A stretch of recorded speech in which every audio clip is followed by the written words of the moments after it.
Oye, y el tema del empleo nos convoca definitivamente porque además tenemos varios titulares que tienen que ver con una comisión que va a tener 120 días para emitir propuestas para entender cómo proponer una reforma al empleo público. Y estamos hablando nuevamente de empleo, pero estamos con Paulina Calfucoy, gerente de Asuntos Corporativos y Sostenibilidad de la Asociación Chilena de Seguridad, que es nuestra panelista. ¿Cómo estás, Paulina? Bienvenida. Bien, María Elena, gracias por la invitación. Sí.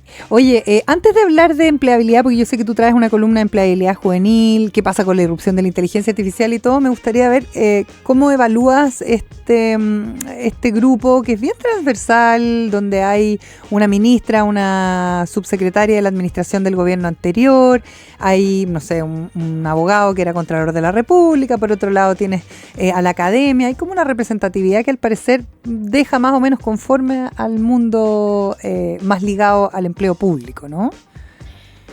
Mira, yo creo que la discusión sobre la modernización del Estado y pensar un Estado que funcione de manera eficiente es una conversación fundamental para el desarrollo de cualquier país y para el crecimiento hoy día. Entonces, pensar en una comisión que tenga la posibilidad de poder contribuir para pensar cómo se hace mejor la pega en el Estado, definitivamente es de valor. La comisión, al parecer, es bien transversal y ojalá tenga la capacidad de poder llegar a buen puerto porque este es un tema muy complejo. Sí. O sea, tiene dimensiones políticas y técnicas complejas. Y además, administrar el Estado no es lo mismo que administrar una institución privada. En el fondo, yo no puedo llegar y transferir distinciones o modelos de gestión, pero parece ser una comisión que ha generado un nivel de acuerdo y que podría llegar a buenos resultados. Porque hay algunos modelos como la H, por ejemplo, que uno diría, quizás hay algo ahí, no sé, se habla mucho acerca de la colaboración público-privada, hay ciertos modelos que está probado que funcionan muy bien, no sé, hablemos de mutualismo o de cooperativismo, a veces quedan como medios rezagados, ¿no es cierto?, en la visión que uno tiene como de un Estado moderno, pero finalmente son fórmulas que cuando uno las ve en el tiempo funcionan y funcionan pensando en un bien común, ¿no? Que es como lo que nos falta, sobre todo en la conversación. Y es un súper tema, el modelo de gestión que lleva una institución como nosotros, que somos privados, sin fines de lucro, exacto, pero que nos dedicamos a generar valor social. Es bien interesante porque tenemos las oportunidades que nos brinda tener mayor flexibilidad, las condiciones que entrega los modelos de gestión privado. Tenemos un contexto regulatorio en el fondo que nos permite ser mucho más orientados a resultados, que yo creo que han generado resultados súper virtuosos y al mismo tiempo súper regulados, supervisados, para garantizar que el objetivo que tenemos que cumplir se cumple. ¿Tú crees, Paulina, que puede existir un Estado más eficiente bajo la lógica de... no sé si achicarlo, pero de como de descremar un poco o quizás hacer más eficiente lo mismo que tiene que ver con el bienestar para las personas que optan al empleo público? Porque como que se pone siempre como si fuera contrapuesto, si fuera enemigo, como generar modernización con las reglas del juego que ya tenemos, por decirlo de alguna manera. Bueno, ¿no? La discusión a nivel internacional no tiene que ver necesariamente con tamaño, es secundario la discusión sobre la eficiencia, sobre la eficacia, sobre la calidad de los modelos de gestión, sobre la capacidad técnica que tienen los equipos que son capaces de liderar los proyectos. Entonces la pregunta, el tamaño probablemente va a ser relevante después de preguntarnos sobre esta dimensión más cualitativa, ¿cierto? La calidad del trabajo que somos capaces de hacer desde el sector público. Y definitivamente aspirar a un mejor Estado, más eficiente, más eficaz, mucho más lean, que tenga una orientación a resultados, es una aspiración que nosotros deberíamos tener. En particular, si es que consideramos que la generación de bienes públicos y todo lo que podemos ofrecer a través de la gestión del Estado tiene un valor distributivo, tiene la capacidad de poder movilizar políticas sociales que sean más efectivas, tiene la capacidad de poder dinamizar políticas que favorezcan el crecimiento. Entonces, un buen Estado es un tremendo activo para el desarrollo de cualquier país. Totalmente, sobre todo cuando estamos viendo otras discusiones respecto, por ejemplo, al desempleo, que ya vamos a abordar eso, pero la empleabilidad juvenil, los cambios que se vienen a nivel demográfico, hay una serie de situaciones que probablemente la empresa privada o la sociedad civil no puede abordar sola, ¿no? Tiene que haber un eje central de discusión y de políticas públicas que permitan ir avanzando en ciertas líneas, ¿no? Sobre todo cuando estamos hablando, no sé, de envejecimiento de la población, por ejemplo. O sea, totalmente, porque es muy difícil pensar que el Estado solo pueda resolver los desafíos que tenemos a nivel social. Las empresas son fundamentales, las empresas tienen un espacio de creación de valor gigantesco, no solo crear empleo. Hoy día las empresas son motor de desarrollo, están generando productos, servicios continuamente, valor, oportunidades de innovación, mejores prácticas que finalmente terminan beneficiando a todos. Oye, y las universidades, la academia, pensar que estos tres actores no existen, que uno de ellos falte o que no colaboren, es obviamente una pérdida de oportunidad. Totalmente. Y cuando estamos hablando de irrupción de tecnología, y volvamos un poco como al tema de los cambios demográficos que estamos teniendo, que están como completamente desfasados. Me da la sensación, y acá la gente dice, bueno, la inteligencia artificial nos viene a quitar el empleo, da la sensación de que la inteligencia artificial empieza a ser como un espejo bien dramático acerca de aquellas cosas que ya no están dando el ancho para los desafíos que tenemos como población de aquí en los años venideros, ¿no? Más allá de que si te van a reemplazar o no te van a reemplazar, es como, ok, ¿dónde estamos parados y cómo tenemos que pensar el presente y el futuro, ¿no? Oye, la complejidad del proceso, porque esto es alto nivel de incertidumbre, es un proceso de cambio muy significativo que requiere altos niveles de adaptación y de flexibilidad, y la pregunta es si estamos preparados para un cambio de ese tipo. ¿Estamos preparados? Yo creo que no, pero no nos podemos ni hacer la pregunta. La pregunta es cómo hacemos para resolver esto, en el fondo. Tiene que haber una acción que sea colaborativa para poder buscar soluciones. Y también preguntarnos quiénes eventualmente... cómo se distribuyen las pérdidas y las ganancias, ¿cierto? Se entiende que en estos procesos de transformación hay algunos que van a salir particularmente beneficiados y hay otros que tienen menores condiciones para poder subirse a este carro de transformación y que eventualmente pueden quedar atrás. Y de ahí mi tema, la relevancia que tiene poner un foco en los jóvenes. Okay. ¿Qué es lo que está pasando hoy día con los jóvenes en nuestro país? Ustedes lo anticipaban en la conversación que tuvieron antes en la mañana, pero cuando miramos que tenemos tasa de desempleo del 22% para el segmento de los jóvenes en nuestro país, que en el último tercio cerca de 95.000 empleos se han perdido en el segmento de edad entre 18 y 35. Y que los que se han perdido, 2/3 son empleos formales, que asociamos que el empleo formal significa seguridad social, mayor estabilidad, etcétera. ¿Cuál es el desafío que tenemos en términos de poder garantizar una participación de los jóvenes en el mercado del trabajo?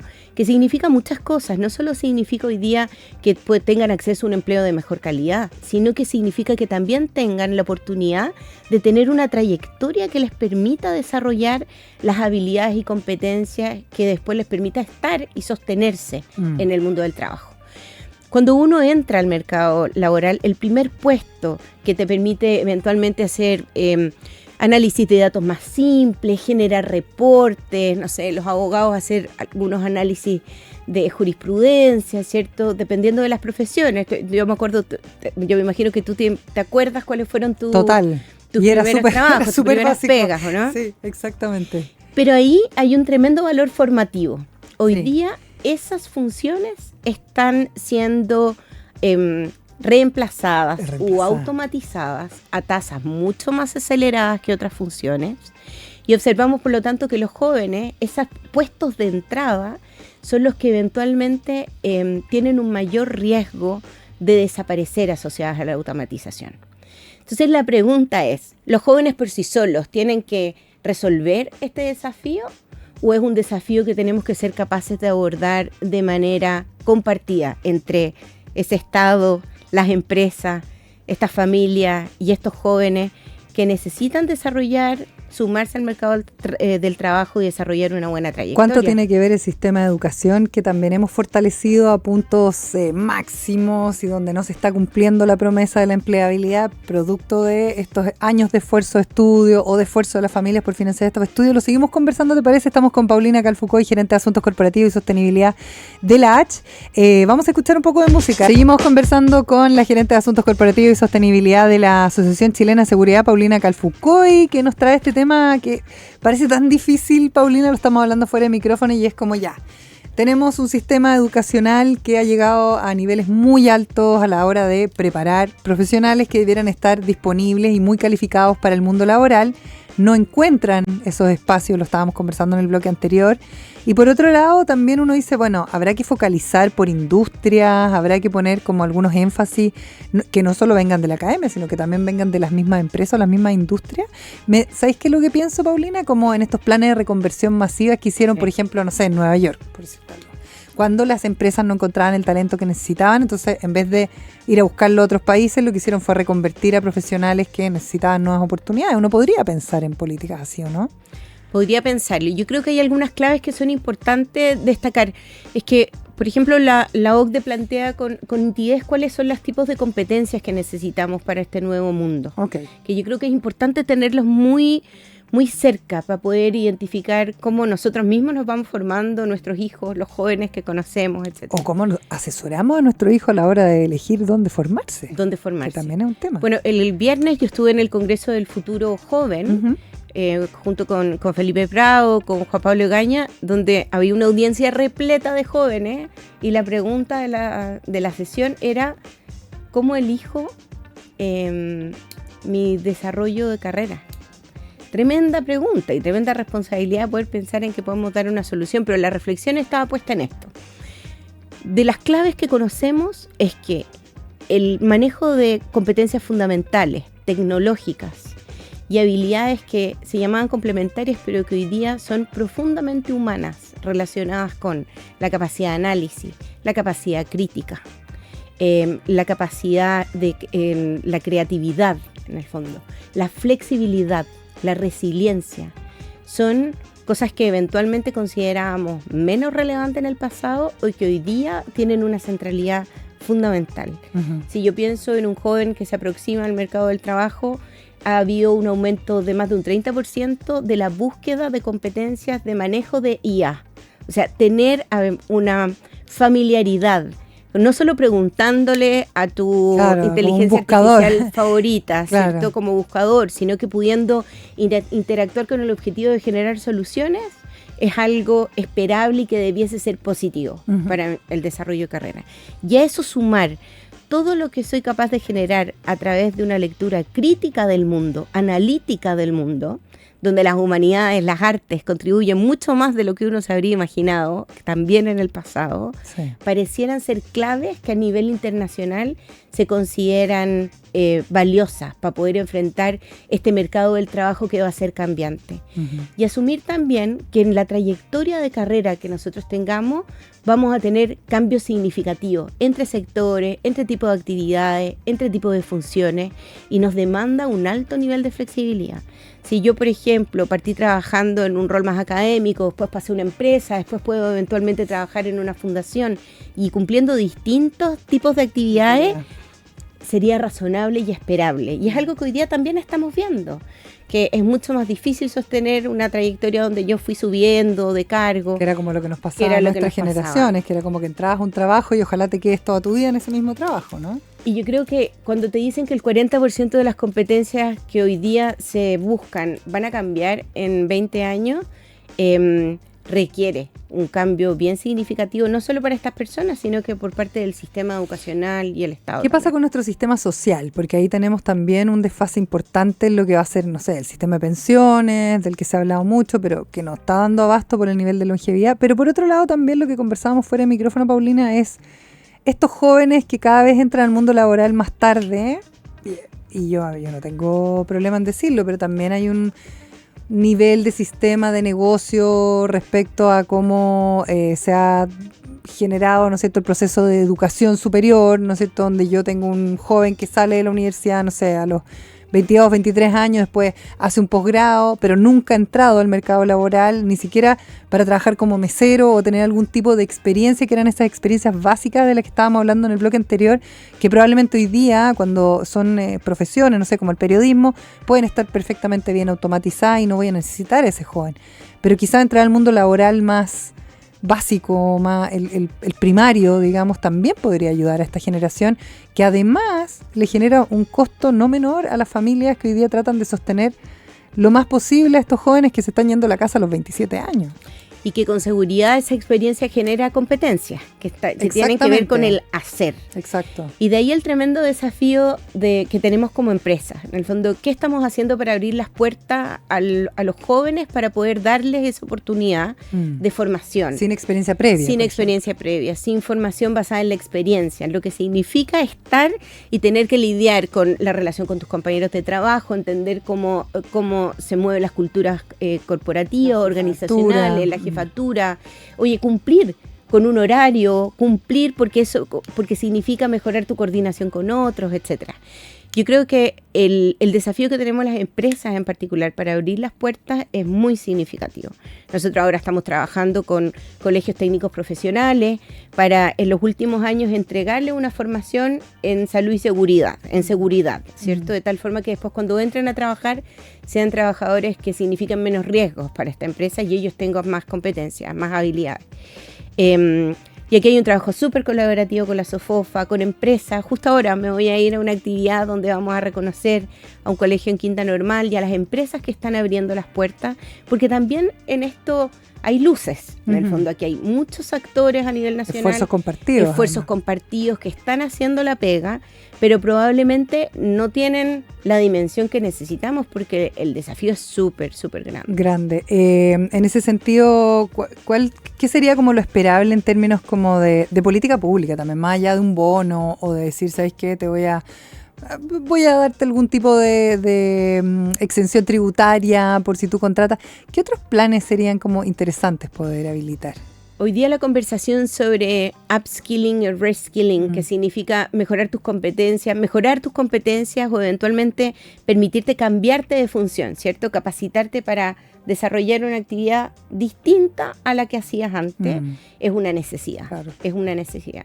Y la discusión de política pública sobre esto, de cómo le doy una gobernanza, un sistema de financiamiento, mayores herramientas a las empresas para poder financiar y que cumplan un rol formativo, es fundamental. Entonces se han planteado discusiones como que yo pueda entregarle a alguien cuando sale cuando es despedido o renuncia, algún bono o algún tipo de recurso que le permita garantizar que va a poder actualizarse para poder buscar su siguiente trabajo. Claro, exactamente. Y hay otra cosa que tiene que ver precisamente con la educación técnica. Yo creo que hemos tenido una deuda bien pendiente de eso. Cuando uno dice, podríamos tener quizás como una épica, ¿no? Que es algo que también andamos buscando porque no la tenemos a nivel país, siendo un país chiquitito, un buen laboratorio para entender cómo poder transformarnos, por ejemplo, en una potencia económica mundial. Y uno dice, bueno, y ahí la educación técnica tiene un potencial muy grande y siempre ha sido visto de alguna manera como el pariente más pobre, ¿no? Siendo que uno ve países desarrollados como Alemania u otros países donde cumple un rol que es fundamental y cada vez más fundamental con este upskilling.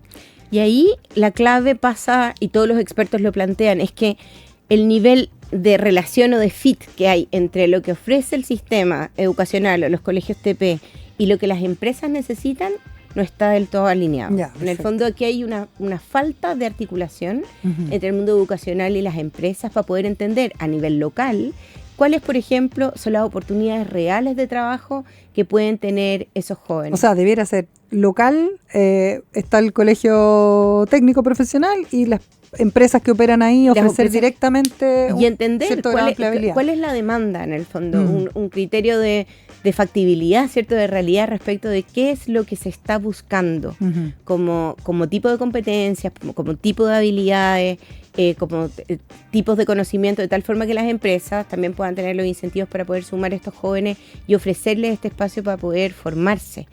El desafío es súper complejo y esta conversación la hemos tenido hace 20 años. Entonces da la sensación de que estamos hablando mucho diagnóstico y hablando de lo mismo. Pero el nivel de urgencia que tenemos hoy día probablemente sea distinto. Es radical. Es radical. Sí. Y el nivel de responsabilidad que significa para el sistema de tomar decisiones, de definir cuáles van a ser estos instrumentos para poder garantizar una formación mucho más actualizada a los nuevos desafíos y con empresas que puedan ofrecer estos espacios de trabajo, es urgente porque esto tiene dimensiones personales para estos jóvenes, tiene dimensiones sociales, asociado a qué significa para ellos en términos de ingreso y del desarrollo de sus proyectos de vida, pero también para la productividad y el desarrollo del país. Entonces, yo creo que necesitamos darle un sentido de de urgencia muy significativo. Yo esperaría que estos 3 actores se sentaran con definiciones muy nítidas sobre cómo avanzar, porque nuestros jóvenes no pueden esperar. Ya hemos tenido hartas comisiones. Paulina Calfucoy, gerente de Asuntos Corporativos y Sostenibilidad de la Asociación Chilena de Seguridad. Gracias por traer este tema a la mesa hoy día, a la conversación. Que esté muy bien, Paulina. Muchas gracias.